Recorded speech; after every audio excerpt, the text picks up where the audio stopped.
You too could replicate the 2025 Bahrain Grand Prix conditions by sticking an axe in your fuse box.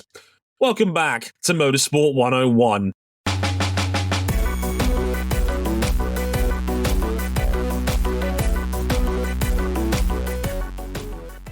Oh, and Oscar Piastri won the Grand Prix, apparently. But, we'll never know until the graphics department refreshes the page.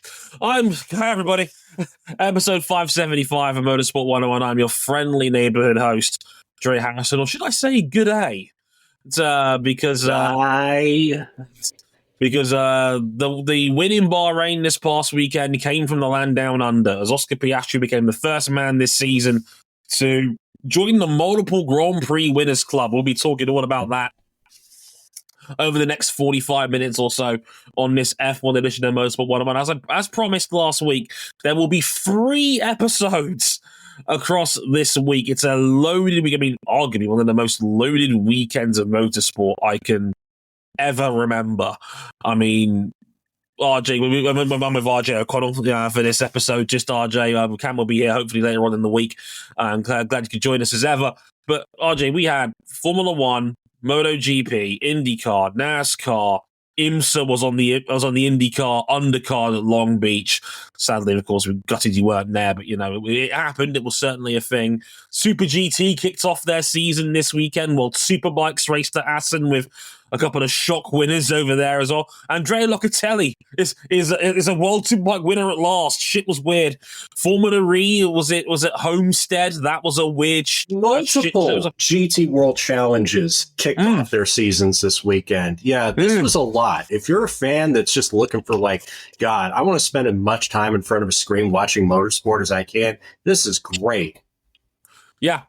There was literally something for everybody, because even if you want to talk about general sport, we had a classic Paris-Roubaix and a classic cycling race, which Mathieu van der Poel would go on to win. Tadej Pogacar gave him a good old fright until his bike suddenly stopped working. Rory McIlroy finally wins a major for the first time in 11 years as he claims the Masters in a playoff against Justin Rose, and it was so crazy in the UK. Sky Sports had its most watched ever day in its over 30 years of existence. Over 7.5 million people apparently tuned in across the day, which is ridiculous. So I think the big factor is obviously Premier League football, because there was a big Newcastle Man United game, Bahrain Grand Prix, and the Masters going into the night, of course. I think it finished around midnight UK time. So, absolutely crazy weekend of sports. Nuts. Ridiculous. Yeah. Quite a bit crazy. I expect Ratings Tuesday tomorrow, time of recording, to be an absolute bloodbath to see how NASCAR and IndyCar match up against the Masters going in the final round. Because they all clashed at the same time. It's great. Bristol was boring. Long Beach was fine. Masters was fun. Racing was fun. Let's talk about some of it. Let's talk about some of it. We were talking about Formula One's Bahrain Grand Prix, the main event, you could argue, of the entire weekend's festivities. McLaren not quite getting the 1-2, but Oscar Piastri winning by about 16 seconds in the end, only because George Russell had nothing short of an electrical short circuit happening in his car at the same time. We'll talk about that. Ferrari and where they're at. Crisis talks apparently at Red Bull Racing. And no, it's not over their second driver for once. Alpine's back. V10s are on the shelf, apparently. Who knows? Dogs and cats living together, mass hysteria. We'll break it down all over the next 45 minutes or so. But before we do that, there's some places you can find us. We're on youtube.com/Motorsport 101 if you want to get full episodes on YouTube. We're on Facebook.com/Motorsport 101. We're on Twitter at Motorsport _101. If you want to follow us personally on Blue Sky, you can at Dre Harrison.bsky.social. Same for RJ O'Connell. It's exactly how our actual names are spelt, if that helps. We're on Instagram at Motorsport 101 Pod if you want all the updates on when this content goes out, including some video highlights of the show and me monologuing about motorsport in general if you're into that sort of thing. And of course, if you really like us, you can back us financially on Patreon. Patreon.com/Motorsport101. $5 gets you early access to all of our content. You can upgrade to the $10 tier, where you can listen to these episodes live as they are being recorded, as Jason, Ghost Raptor, and Emma are all doing right now. Thank you very much for listening in, and I hope you guys enjoy the show. Rose up there in the chat says, worth every penny. You sick human. I do really, I appreciate you, Connor. And of course, the website, motorsport101.com for all those details. And of course, bonus ring content from your mans. Yours truly on everything that came out of this weekend by the time this goes out. Still got an IndyCar review to write. This was a long-ass weekend, let me tell you. Buddy. Oi, oi. To say the least, it's been loaded. And that's not even the day job. Right, without further ado, let's get into episode 575, and of course, the 2025 Bahrain Grand Prix.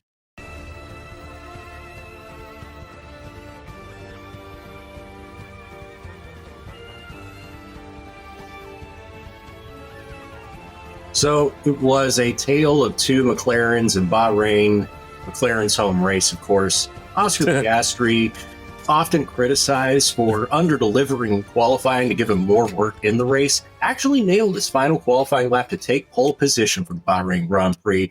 Lando Norris was scruffy and could only manage sixth on the grid. In the race, Piastri handled his business from the front of the field. He won the race by 15 seconds. Norris actually overshot his grid bots as they were lined up to take the start. He picked up a 5-second time penalty. Piastri weathered the storm with an aggressive Mercedes strategy. Norris had to fight for gauntlet of Lewis Hamilton, Charles Leclerc, and ultimately failed to pass George Russell on the last lap in a fight for second place. You get Piastri, Russell, Norris, your top three. And with all that, Piastri is just 3 points behind Norris as McLaren take the top two spots in the driver standings. Extend their lead in the constructors to 58 points after just 4 races. And if you are wondering what became of Max Verstappen, well, he's still close, but it's an 8-point deficit, and this weekend's results were not exactly encouraging, and it's not all his fault. But Dre, I first want to ask you about the shifting dynamics of McLaren. I want to throw you a hard one because sure, this weekend you had gone on record as saying that Oscar still needs to prove something, and Lando is not the bottling merchant that everybody says he is. Oh, okay. I must admit, I might have struck out on this one. This was I'm punting on this one, folks. Yeah, I ain't shit for that take. I'm not going to lie to you. That was a bad beat right there. I mean, Sunday morning, I put a thread out on Blue Sky, basically saying no. I think some of the Lando Norris as a choker or a bottler memes or mentality were a bit overrated and a little bit overhyped. And of course, he overshoots his grid box on the grid after a poor qualifying run and basically struggles to finish in third when Piastri wins a race by 16 seconds. I'm with you there that generally speaking, I think it's overblown like Lando is. Because this is the most confounding thing to me. So for a while now, McLaren has not had a car that can regularly compete for wins at this level. And during that time, from about 2019, I'd say 2023, early 2024, Lando's generally gotten the most out of the car that he possibly can. Now, all of a sudden, when the expectations are raised upon him, it's like he underdelivers. I think a lot of people have been burying the lead on this one. Lando's been ranting about this to anyone that's been prepared to listen. He does not like this new McLaren.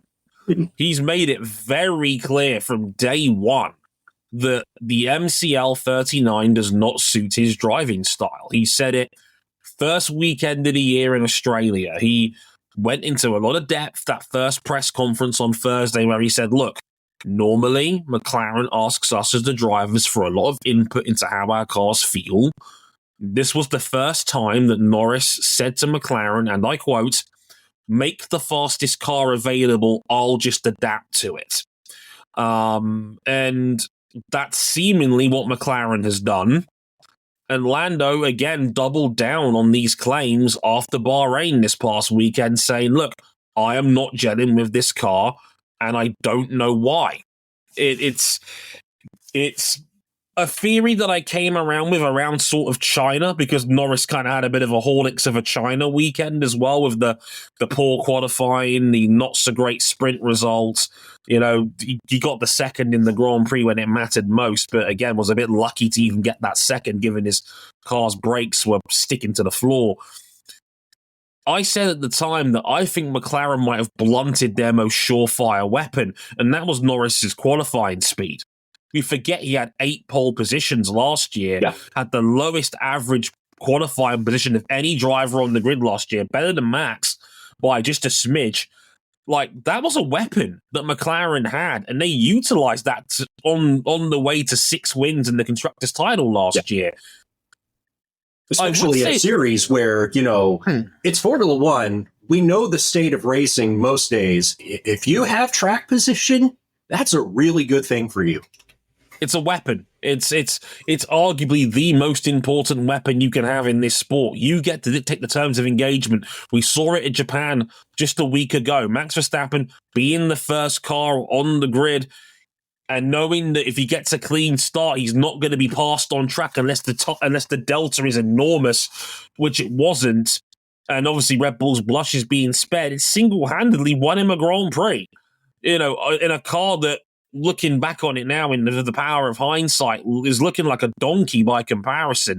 But Suzuka spared their blushes and Max cashed in an advantage and got a win out of it.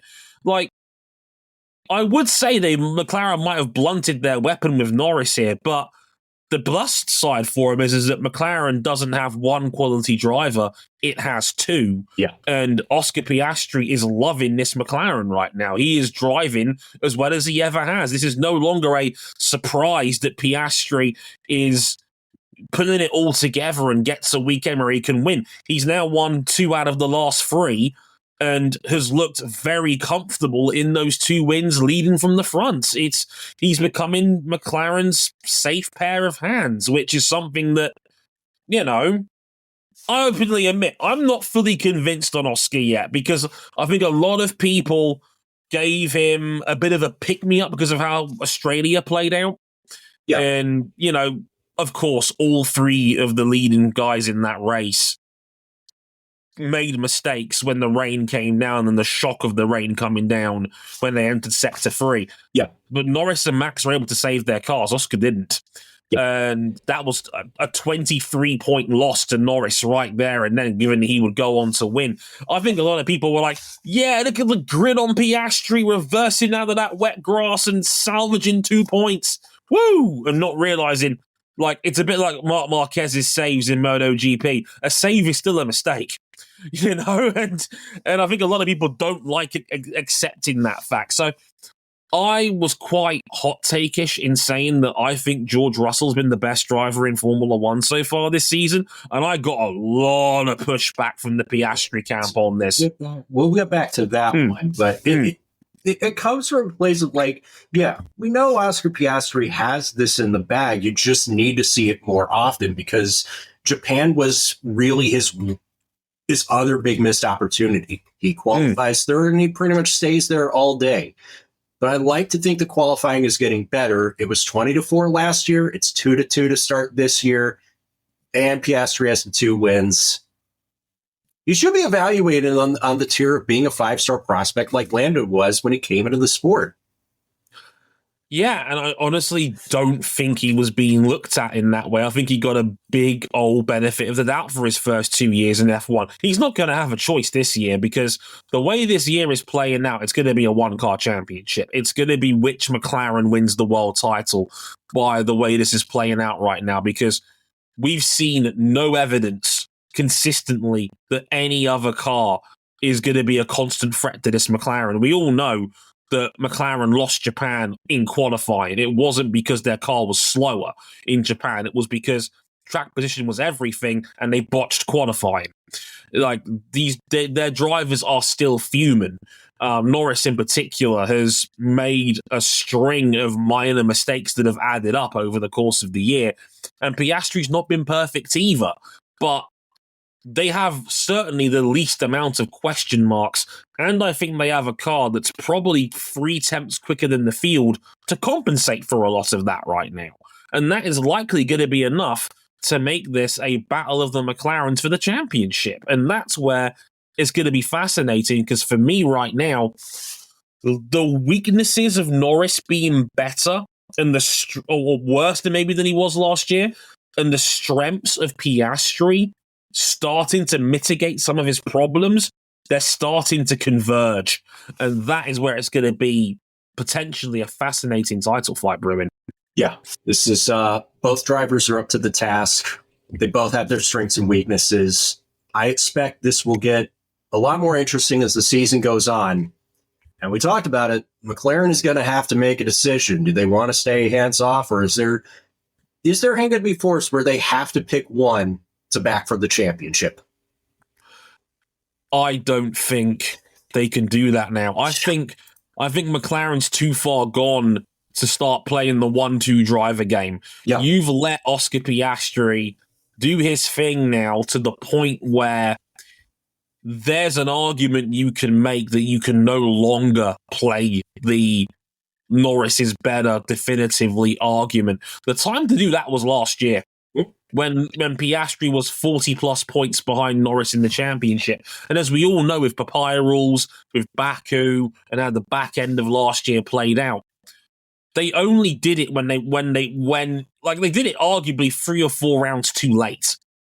And even then, they didn't really implement this system properly. It was a mess. They went back and forth on it. Like, the drivers took matters into their own hands. And it was a mess. Ultimately, I don't think it really mattered, because Brazil happened and McLaren lost any chance of the driver's title after that weekend was over. But they're too far gone. Like, they can't now pick one over the other. Their general attitude with their drivers has been, let them fight this entire time. They've got to let them fight now. Like, there'd be uproar. Like, you don't sign Oscar Piastri to a 3-year extension to tell him, oh, by the way, you're being the number 2 guy behind Lando. Yeah. You can't do it. You've made a commitment that your team's going to be built off the back of 2 elite drivers. This is what you're going to have to accept. Especially when, like Mercedes was a decade ago, they're now the number 1 team in the sport. Maybe not with as dominant an advantage as Mercedes had back then, certainly. But you can't pick one over the other now. You've put them both on a plinth to say, boys, have at it. And I don't know how much longer Zach's going to be able to protect that whole happy families vibe, because these two are going to be competing for a title now. Well, like, yeah, that destroys friendships. You saw it with Rosberg and Hamilton. They were best mates before they became teammates, and we all saw how toxic that relationship got by the end of their 4 years together. We all saw that when Rosberg retired, it moved Mercedes to bring in somebody that was 90% of what Lewis Hamilton was in Valtteri Bottas, 95% in his best days, but never 100 to threaten that harmony. Now it's not the case. And generations past, McLaren fans would always boast that we do things better than Ferrari. Ferrari uses team orders and structured hierarchy to always benefit the number 1 and stifle competition. We don't do that. We're McLaren. We let our drivers race. It's going to be interesting to see how this plays out. Now, if I'm Lando Norris, I really, really want to bounce back at Saudi Arabia. I really want to do that. If you give Piastri 3 out of 4, people are going to start talking. Ooh, those conversations are going to be real uncomfortable. Because, like I said, I stand by this even after this weekend. I don't think Lando Norris is the choker that some people like to think that he is. He's a damn good racing driver. Yeah. He had... Look, a lot of people's evaluation into 2024 boiled down to, did you think Norris had a genuine shot at the title? If you thought the answer to that question was yes, then you probably were quite down on this season. If the answer to that question was no, you probably thought it was a fantastic year. Or to McLaren. Or you worked at McLaren, in which case we totally weren't in the driver's fight. No. Not after we completely redesigned the car and shot up from midfield to top of the table it so quickly that our detractors think that we are cheating to do all of this. Yeah. Not really a fair fight for McLaren in some instances, but this is where we're at now, unfortunately. This is how you gauge the second most successful team in the history of the sport. Dre, you mentioned this. You feel strongly that George Russell was the second best driver in the sport. He had a tough day, and yet it didn't show in the result. He still managed to split the McLarens and finish second in the Grand Prix. This was the most impressive George Russell drive he's had of the lot this season so far. And look, I said on Blue Sky, I said after the race that I think George is the best driver in F1 so far this season. And to back up my argument, where's he gone wrong this year? Not many places. He was third, fifth, and second, constantly top five. Antonelli had a really, really tough result.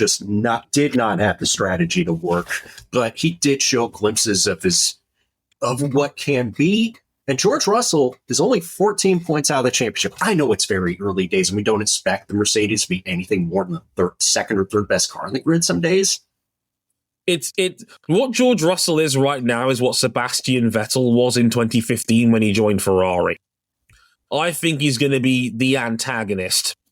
I don't think Red Bull's got the car for this long term. I think Red Bull will have a few tracks that mitigate a lot of their problems, and they might get up there with Max if everything clicks. But I think right now, from what I've seen so far this season, the Mercedes is the number 2 car on the grid right now, and it's a bit more of a consistent challenger than it was last year, where it was all over the place in terms of being a Goldilocks car.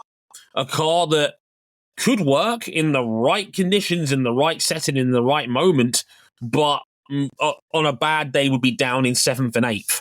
Like, George has been exceptional this year. He's barely put a foot wrong all year. Qualified front row again. It would have been front row on the grid itself if it wasn't for a controversial estimated time release from the pits era from his own team during qualifying. But he's had 2 front row starts this year already, splitting the McLarens up. His one-lap pace has been incredible. His race pace has been superb. He's barely put a foot wrong all year.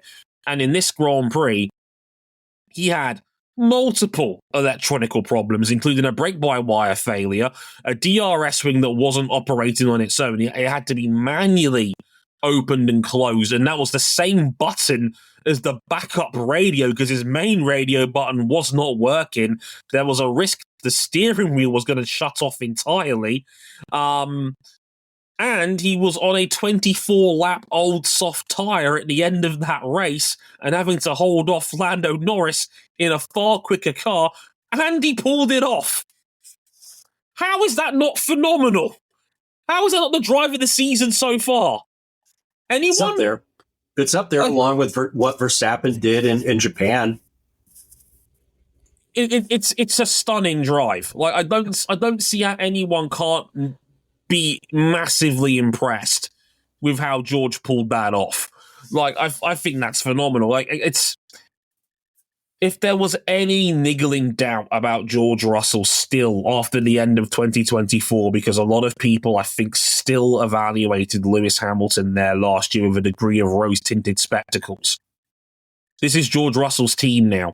He's leading this team, and he's doing it brilliantly.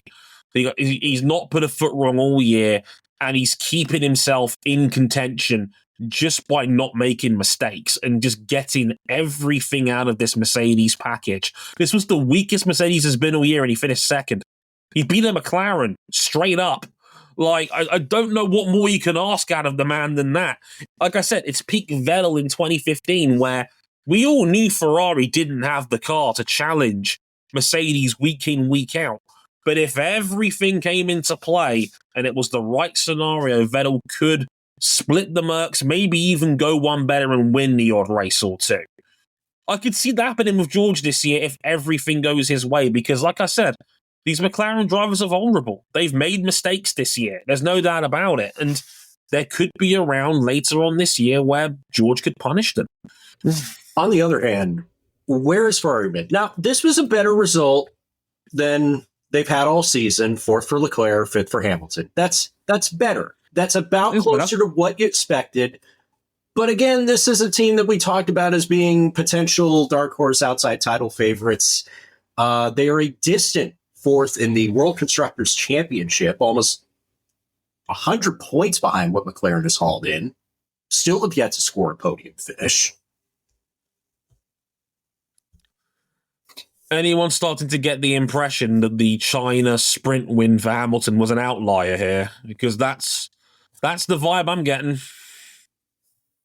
What's gone wrong here?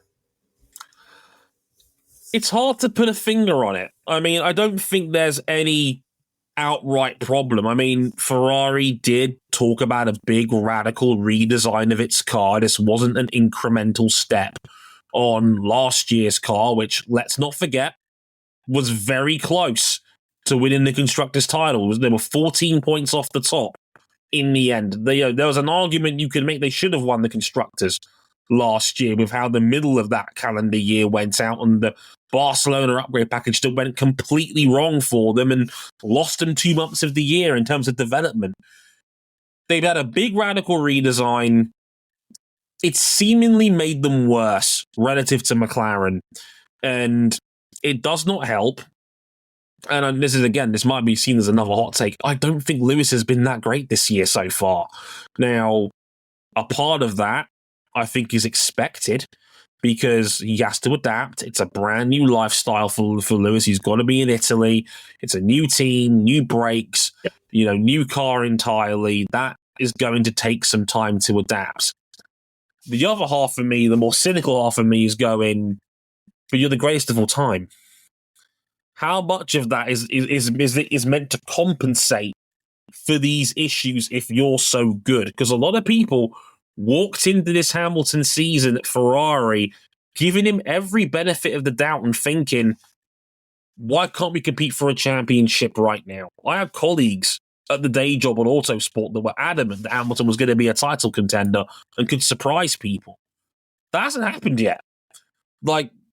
Again, I think the safety car, to a degree, spared some of Hamilton's blushes during this race. I think he was comprehensively worse than Leclerc was this weekend, and he wasn't great in China. He was beaten by Leclerc then with a broken front wing, and he was nowhere in Japan either. I mean, he was a bit more optimistic after the race in Bahrain by finishing 5th, and of course, Ferrari did bring a new floor upgrade to this race, and it seemingly went over well with both of its drivers. But he was apologising to his team after qualifying because he was out-qualified by Leclerc by 6 tenths. Lewis Hamilton, out-qualified by 6 tenths. Straight up. Yeah, 2nd for Leclerc on the grid, 9th for Hamilton. And we know Leclerc has been doing exactly what he needs to do. He's pretty much getting the most out of what he can with this strategy and the setup as it is. You don't want to write off Hamilton just yet, but I agree. It's not looking great to start. You could make a case, maybe not a winning one, that of the big 7, I would say, the 2 McLarens, the 2 Mercedes, if you want to throw Kimi Antonelli in there, the 2 Ferraris and Max, Hamilton might be the weakest of those 7 pound for pound the way this season's played out so far. It's maybe not a winning argument, but I think it's certainly an argument you can make. And that I don't think anybody was realistically expecting that when the season started in March. Hamilton, who, let's not forget, statistically the greatest qualifier in the history of the Formula One World Championship, more pole position than anybody else, has only made the 3rd row once this year. I would like for him to change that, but some of it is not in his control. No, it isn't. And to be fair, like I said, Ferrari, I think, is a little bit worse overall as a team, pound for pound, compared to what they were in the back end of last year when they were legitimately giving McLaren a bloody nose. But you can't soak in the hype of bringing in Lewis Hamilton and not have your expectations be sky high. Yeah. I'm sorry. I'm sorry. It's you signed Lewis Hamilton. You're gonna have people waxing lyrical, and the race pace is not there for Lewis just yet. And look, again, I'm not calling this whole thing a write-off. I'm fucking wearing a Ferrari shirt right now as I speak. I was about to say. Do you think I want to call this a wash right now in April? Of course I don't. But looking at the body of evidence of the first 4 races, and that is a significant sample size, it's not going well, Brav. It's not going well. Well, it could be going worse as we continue to climb down the ladder of constructor power rankings. Okay, we got to climb up a bit because Red Bull Racing is still ahead of Ferrari in the World Constructors Championship, but this was a tough weekend. Now, I can say Yuki Tsunoda was not letting the side down. He got his first point for the team. He was within 10 cents of Max Verstappen's pace, which is good. The problem was that Red Bull finished 6th and 9th, which is not up to the standards that Red Bull Racing and Honda have set together, and especially not what you would expect after Max Verstappen had such a perfect weekend in Japan, to where we were thinking, depending on that technical directive, he's not out of this. But this is a weekend that makes you think, actually, he might be. Well, what better way to describe it than from the man himself when, and look, again, day job, I work at Autosport, I get little bits of insider information which I can't go into all the time publicly, but when I'm editing our journalists' videos and podcasts every day during a race weekend, you learn a few things. And one of the things is Max Verstappen is always a lot more open to the Dutch media than he is to the English media. Oh, yeah. General rule of thumb, drivers are always a bit more comfortable in their mother tongue, so to speak. He told the Dutch press straight up on Saturday, I'm not in this championship, I'm taking part. Which is about as damning an indictment that Verstappen has given since the year began. Allegedly, he told the team during pre-season testing that this very track, about 6 weeks ago, we are about half a second off where we need to be. He was 34 seconds off the race winner, Oscar Piastri, by the end of it all. And this is a proper track. Yeah. Like, this is a track where the teams know better than pretty much any other track on the calendar, barring maybe Catalonia because of all that testing mileage they do. Yeah. But Bahrain is a proper track, high degradation, a lot more conventional than most tracks on the calendar, certainly more than Japan, certainly more than Australia, where Max was second on the day and nearly ran Norris out to win that one. Like, this is, look, from what I've been told, it was panic stations at Red Bull. There was an emergency meeting called between Horner, Marco, Paul Moynihan, Pierre Gasly. There was talk in the press that Verstappen's manager went up to Helmut Marko's face and gave him both barrels in anger about how that car was. Like, Helmut Marko was openly telling the media that they're concerned that Max might walk. Yeah, because now it's like, and I know it's not from like any reputable sources, but they've heard that like, oh, he's got a top 3 championship clause in his contract, just like Sebastian Vettel did up until 2014, and he might break that. Now we can get into the minutia of where could he possibly go after this. This isn't great. This feels like a carbon copy of Seb coming out of 13 into 14. With those 4 straight titles, and he now just feels like a side piece in this championship.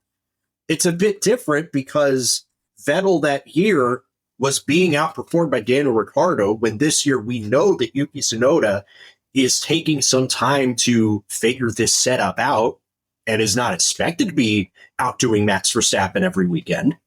No. But if that doomsday scenario comes from Red Bull, that can't be great. Well, there's been no evidence in the last 7 years that anyone else can perform in a Red Bull at Verstappen's level since Max really got up there and was winning on a semi-regular basis. some of that is the fact that Red Bull just wasn't there when Max first joined that team. I've said before, the first time that Verstappen really had a car that could challenge for the title was 2021. Yeah. First year he won it. Like 2020, he wasn't there yet. McLaren was dominant that year. Hamilton won 11 Grand Prix that year.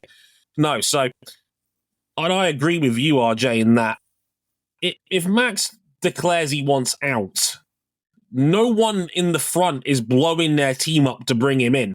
Ferrari just spent a bucket load of cash on Lewis Hamilton, and Charles Leclerc is the destined chosen son of Enzo Ferrari himself. Yeah. McLaren has their lineup, and it locked in till 2027 at the earliest. And Mercedes, can you let George Russell walk now? Can you pay George Russell ungodly sums of money to tell him to drive for a different team? And the other major option, Aston Martin, are cheeks right now. Yeah, Aston Martin is not good. They are a narrow 7th in the championship. They've had back-to-back scoreless races. Fernando Alonso has still not put up a point. And even then, your options are wait for Lance Stroll to become so bored of driving that he decides to retire, or wait for Fernando Alonso to be so disillusioned that the setup isn't coming along as quickly as he'd like, and play out Dre's scenario that he retires. And look, I openly still think that's a long shot. I'm just saying, I think it's wild that Fernando Alonso, in the year of our Lord 2025, is 17th in the championship right now and hasn't scored through 4 weekends. Yeah, and this is off the back of Lance Stroll. Like, again, this is the infuriating thing about Lance Stroll. First 2 races, great. This is what you are capable of.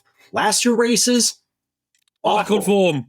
This is why nobody likes you.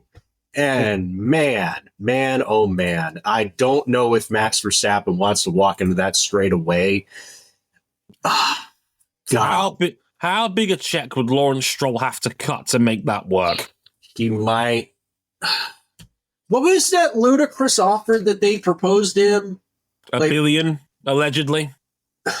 I don't buy it for a second, but they might have to start with like a $500 million.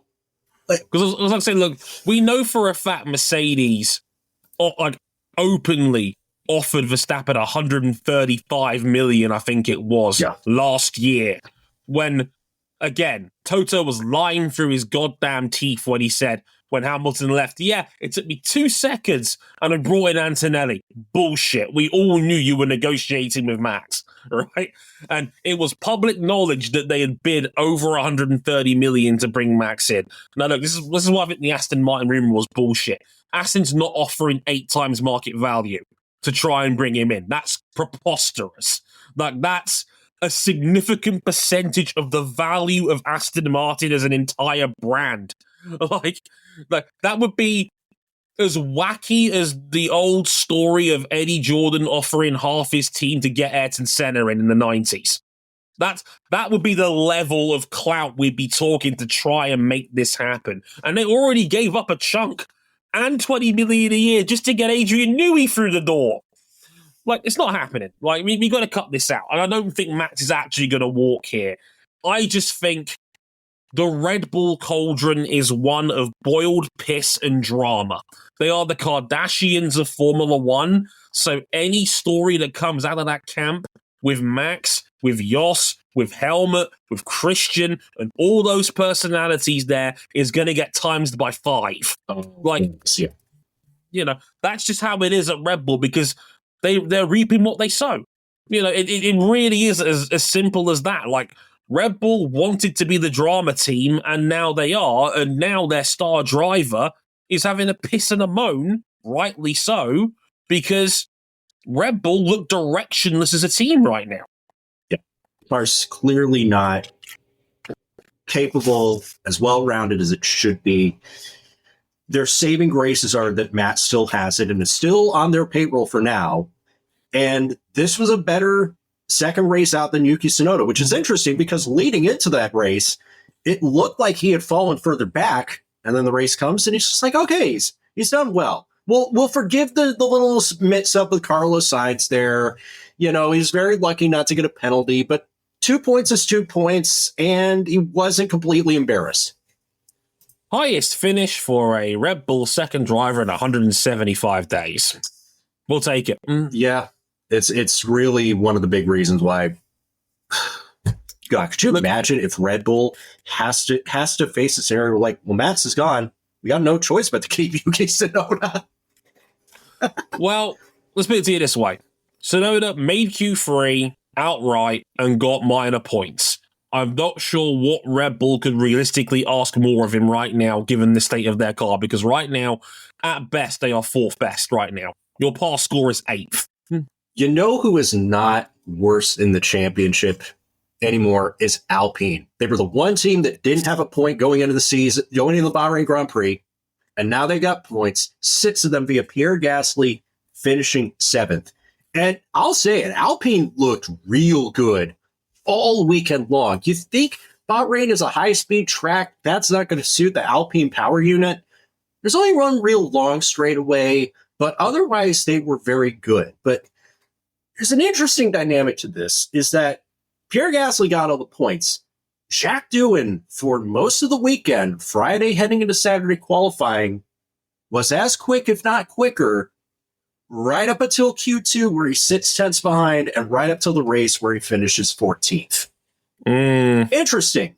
Now, apparently, we're hearing that he's bought a little bit more time, staving off the Colapinto-sized threat in the back of the room there. What do you make of Alpine? Good that they're back. I mean, it's nice to see from Alpine that their car is not a complete lemon. There clearly is something here. And the one thing we've always said about Alpine is that they make good chassis. And in Bahrain, yes, it is a power track, but a lot of lap time around Bahrain is won and lost in Sector 2, which is a very twisty, very technical sector. A lot of fast left, rights. There's a couple of hairpins. Turn 10. Turn 10 is the worst corner of Formula 1. Oh, it's like the downhill camber, heavy braking, second gear left-hander. It is a nasty, nasty corner. Alpine was as quick as anybody in the middle of that track this weekend. They've got a good chassis. That's more than obvious. So much so it can clearly compensate for the power unit lacking maybe 30 horsepower, which we've long known the cat's been out of the bag with Alpine and their power unit supply and their outright performance for some time now. Glad that it came around at a time like this, and look, we know that Pierre Gasly's a quality driver. Like, give him a car that's capable and he will perform, and he did that the back end of last year, and the first chance Alpine looks decent, he brings home 6 points. He was good in Australia as well, to be fair. Like, so I'm not. Like, I knew Alpine would get on the board eventually. Like, their car wasn't such a stinker like this time last year, where it's like, could they go scoreless for the year? No, they were going to get points. But, pardon me, but like Gasly was holding P6 until the final lap of this race when Verstappen beat him to turn 1. But they've got a track that suits them. They've got a car that isn't a donkey. It's got a good chassis, good turn-in. They will get points here and there. If they can get some upgrades here and there that can mitigate some of that power on more technical circuits, I think they can still contend for maybe the top 6 place. Because they're not a million miles away from Aston Martin and Williams and even Haas, who, are scoring points, but they're not big points. Yeah. Like Haas got both cars in the points this weekend, but it was 8th and 10th. So, okay, it's 5 points. It's not it's good, and Haas, I'm glad they've seemingly mitigated their high-speed problems. I don't know how they're going to get on at Jeddah this weekend, but we'll have to wait and see how that plays out. But good for Gasly. To answer your question about Jacques Doohan, this is a big old coin flip for me, thinking about it. Because, right, on the one hand, you can say the internals look good. Like, John Noble wrote a piece about this in the race this morning, basically saying that Doohan has apparently fallen into a lot of favour. He's ticked a lot of boxes behind the scenes. He gets along well with the staff. The engineers are rallying around him because they like working with him. Apparently, he gets along very well with Gasly. Yeah. They're working together. The dynamic in the team is good. And it's always a good sign if people are pulling for you. That's always a good sign, even though it's said that Briatore still apparently wants Colapinto. And we all know that Briatore is calling the shots on a lot of these things as the shadow team principal of Alpine F1 team. Look, you can't deny that, like, in Q1, Jack Doohan was only 0.3 off the top time from Lando Norris. Like, that is a very encouraging result. It's just perplexing then that once Q2 rolls around, he's below the cut line, not even close. Yeah, I think he's shown enough flashes of speed where I think he deserves more time. I think Alpine's playing this right. Give him till the summer break and see where we're at in August. Yeah. And go from there. If you've got Doohan on that shorter leash, okay, we'll play that game. I don't think Alpine needs to Red Bull this to make a point, right? Like they've got bigger problems to sort out than whether Jack Doohan's good enough to be here or not. On the cynical side of the coin, he has had 2 whoppers in terms of crashes. Uh-huh. Like Australia was bad and Japan was horrible. Those were 2 big old wrecks, and that's the sort of shit that does not go over well with smaller teams. But if he could clean that up, keep it clean on track, and maybe score a point or 2 here and now, I think he'll be fine. Yeah. I think he needs to start scoring points, but he really... How many more big accidents does it have for them to really start to squirm about it? Because, okay, yes, we know Franco Colapinto, after the initial hot streak when he got here, did get a bit crash prone. There's a reason why people were still willing to overlook that during his brief time in Williams. Because the old logic of you can't teach a slow driver to be quick. Yeah. But you might be able to mitigate a quick driver into not making mistakes. And I get that. I see the vision of Colapinto. Do not get me wrong. But after that hot streak died out, he had 2 whoppers of his own. He had 2 huge wrecks in Brazil. And then the Vegas qualifying shot was a whopper as well. That was a 50G crash in Vegas as well. That was a huge incident. So for all the hype around Colapinto, you could make the very strong case that he is just as much of a susceptible to error rookie that Doohan was coming in.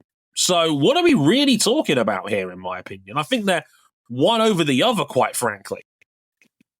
And before anybody asks, I don't think Mick's coming back. No. I think the reason why your brother is so down on Jack Doohan is because he believed that was supposed to be Mick Schumacher's seat for the beginning. I think Mick Schumacher got a raw deal. I don't think he's coming back. Not in this setup. He did get a raw deal at Haas. I'm not denying that. But again, as I've mentioned before on this show, Haas was a team that until last year was not operating under the full cost cap. Yeah. And when that happens, and then when Mick has 3 big wrecks that same season, the big one at Monaco, Saudi Arabia, Japan as well, at what point does the crash damage start to matter? Yeah. And Mick had 3 big ones. I still didn't agree with it, but I could understand why Gunther wanted a safe pair of hands. And look, in hindsight, Nico Hülkenberg was fantastic at Haas. Genuinely outstanding. He was just better. There's no getting around it. And maybe the wrong man was moved along instead. That's a discussion for another day. But Mick was at Alpine. Mick had a straight-up dogfight test against Jack Doohan and lost. Yeah. What more do you want to say? It's tough. It's a tough break, but Mick will be a fine sports car driver, and there's no shame and disgrace in that. But like he's genuinely like one of the top 3 people in the Alpine setup, and he ate 3. I don't know if he's won, but I know he ate 3. But that's the problem. Mick Schumacher was never anyone's number 1 option, and that's why he's not in F1 anymore. Yeah, it's tough. Hopefully, Jack finds some of that form, stays things off. Ideally, there is a place for him and Franco Colapinto to be in the sport together. Ideally. We'll just have to wait and see. Ideally. Dre, update on the proposal to completely about-face the new engine regs and go to V10 engines on what is advertised as sustainable e-fuels. Turns out that was shot down immediately. The bosses have rejected the proposal. The only ones that were really in favor were Ferrari and Red Bull. Ferrari just does what they want because they are committed to Formula One, and Red Bull is kind of just like, I don't know what the deal is. But the bottom line was Mercedes, Honda, and Audi were all opposed. Audi's coming in, of course. Honda opposed. They're still part of this. Cadillac not at the table. It kind of feels like this was just an ill-fated power play from FIA President Mohammed bin Sulayem to try and get some good favor with the fans that feel really alienated about the way he's doing things. Really, really alienated. I think you got it in one. I don't think this was ever a realistic proposal. I think I don't even like, you know what it was? I have a theory. My theory is that Mohammed bin Sulayem is a boomer because he is 63 years of age. He's driven a V10 F1 car, infamously. And he was probably the sort of F1 fan that loved the visceral thrill of a V10 engine. There's nothing inherently wrong with that. Yeah. I just think the idea of big screaming V10 for the noise, for the thrill, for the aesthetics of it, combined with the big smoking gun of sustainable fuels, which aren't actually all that sustainable yet. They haven't figured out a way to really make them as sustainable as they wanted to be. That's just it. They may come to that point in the future, but not yet. And ultimately, Audi doesn't want this. And look, we can dug on Audi for leaving all their previous endeavors just to be midfield and F1 if we want. But, like, do you really want to drive away another engine maker in Formula One when we're already losing one to begin with? That's the thing, right? Say what you will about Formula One, the way it's run, the way it's being managed. You can do that till the cows come home. It is impossible to deny it has never been in a better place than it is right now in terms of manufacturer support and resources. By 2028, we're going to have, hopefully, 6 power unit manufacturers on this grid. 6. Yeah, because General Motors is going to be able to build their own power units because the first 2 years, of course, Cadillac is going to be a Ferrari customer team, which is crazy. But this is the point. The people don't want to accept the elephant in the room. The V10 was a gas-guzzling, inefficient mess of an engine that had no road relevance. And we were getting away from that some time ago. Formula One made a message clear years ago that they were going to push towards sustainability. They want to be carbon neutral by 2030. That's their aim. A V10 spits in the face of all of that. It's not an efficient engine. It was drinking fuel like crazy, as were the V8s that came afterwards. Because they didn't really have to. Like, this was also an era of open refueling. You could refuel during races. They weren't building engines to be sustainable.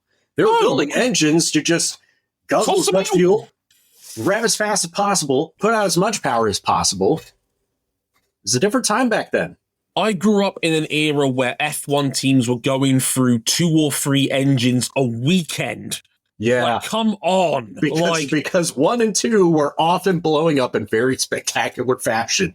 The reality is that V10s were never about sustainability or anything along those lines. Yeah. They were always a hot mess. And they are no longer road relevant. Like, the whole reason Audi and Honda and Cadillac are going to be here is because there is road relevance in hybrid technology. These manufacturers have spent billions and billions of dollars developing hybrid technology to be as efficient as possible, and that technology will be passed down to their road cars and their infrastructure that will likely end up running the world's cars in the next 15 years, 10 in some cases, right? Imagine telling Honda and Audi and all the other guys out here, all those billions you spent on development, put it in the bin. We're going back to V10s again. They'll all quit like crazy. It's completely ridiculous. It was never, like, this shit was never, ever, ever a realistic option.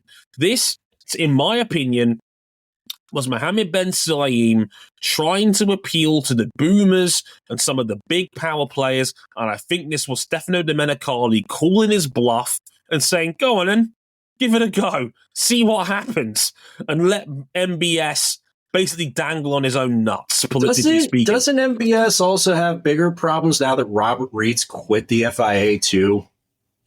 Robert Reed was one of the most respected people within the FIA. Yeah, and before that, he was a championship-winning World Rally co-driver, let's not forget. He was universally respected amongst the FIA. His departure led to people like Natalie Robin coming out and saying, oh, by the way, he was great. He was not the problem here, because she released her first public statements in support of Robert Reed since she left the FIA last year.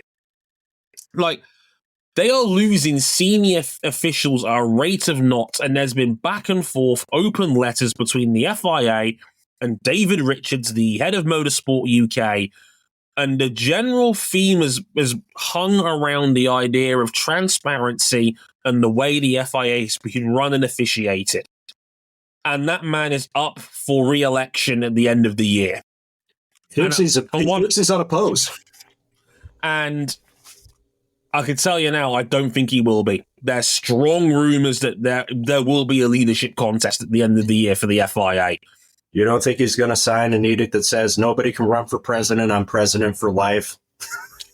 He'd get a vote of no confidence the moment that gets pushed through. That would be as blatant a sign of this is just full-blown corruption than I've ever seen. It's so one step away from like making it rain on Sepp Blatter type levels. Yeah, so for me, Ben Sulayem's got a lot more to worry about right now than whether or not he's able to bring back his beloved V10s. I find it baffling that he's gone down this road when one of the few things he did get that genuinely earned him public favor was trying to expand the grid in the first place. Yep, he's done that. Thanks for that. Where's everything else going? He pushed Cadillac towards the door, and the FOM did not like him for that, and that was one of the few things he got right, in my opinion. Like, now you're walking it back by trying to shove people out the door by saying, yeah, we should have V10s instead. No, it's bollocks. Yeah, it's not what it is. It's him trying to get good PR. And if it appeals to people that just think like, well, Donald Trump's been elected, so no more 2030 climate edicts. That's how this works. I don't think it's worked like that. No, me neither. That'll just about do it for this episode of M101. It's been a busy one, a lot to get through on this episode. We barely even touched people like Liam Lawson getting 15 seconds worth of time penalties in that race. Rough. Formula One is back this weekend, the last part of a triple header, thank Christ. We've got Jeddah this weekend for the Saudi Arabian Grand Prix. God, that came around again quick, didn't it? One of the quickest rounds we go to, 155 mile an hour lap average speed, a lot of high speed corners. Look, I'm not looking forward to this any more than you guys are. Maybe this won't suck. I'm not holding out much hope. We think it's good. Besides McLaren. Red Bull might go well here. Downforce, good top end speed. Maybe Max can get in the mix here, but I still think it'll be a McLaren win. That's what I'm expecting as well.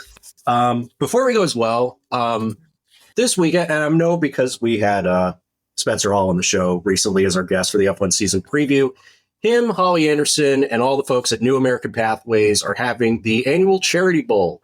Now, I know it is very college football themed, but we can all get around like helping refugees, settled into the United States. New American Pathways helps out with helping refugees find safe housing, get their children enrolled in school, job training, legal aid, language classes. They're based out of Atlanta, Georgia. They're running a charity drive that last year raised $1.1 million in support of New American Pathways. That charity's going on starting today when we record this, April 14th, through Friday, April 18th. We'll leave a link in the description of where you can get to it. And the fun thing about it is that the whole incentive is that you can donate based on how to spite your rival. Now, I know, again, it's American college football thing, but if I use like an example for motorsports, I'd say $420 on behalf of Marc Marquez University to celebrate all the points he scored in 2019, like just as like a throwaway example. I think it's cool. I know I'm going to donate. I know I'm also going to match to a Connecticut-based refugee assistance organization, just because, you know, in these times, I think everybody could use some generosity like this. Again, link in the description. It's cool. It's a fun time. Just want to pass that forward. I'm looking forward to this week. It's open, and a very powerful message there from RJ. And yes, I'm fully on board with that. Please support refugees where you can. And Spencer Hall's a good egg. The team at the Shutdown Forecast are great people. And look, I've always said sports fandom is built on hatred. And let's channel some of that into raising a lot of money for a very important and very good cause. Certainly fitting. We'll be back later this week to talk MotoGP and its Grand Prix of Qatar as Marc Marquez took his third win in the last 4 rounds and a hammer blow to Pecco Bagnaia, and sadly a pretty horrible weekend for one reigning world champion.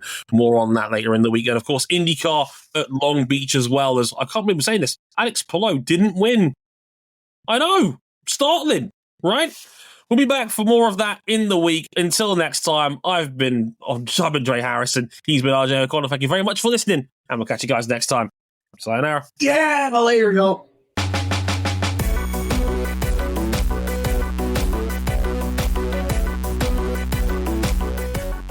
Our bikes coming back to a show near you. Our bikes.